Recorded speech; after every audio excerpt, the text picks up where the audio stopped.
Hello everyone, today we are going to learn basic SketchUp tutorials how to hide dimensions. For example, I will create simple sketch with these line tools, okay, like this. The next, you can use pull tools to convert into 3D.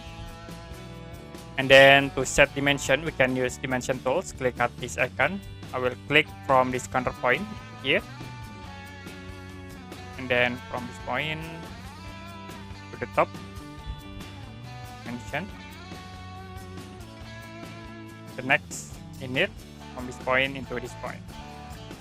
Now, if you want to hide this dimension, you can select this dimension. And then I will create new text for this dimension and click here.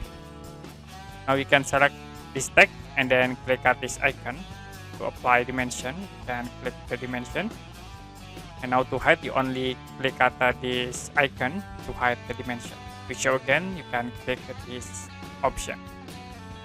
Okay, that's it for basic SketchUp tutorials, how to hide dimensions. And if you have any question about this tutorial, you can comment below this video.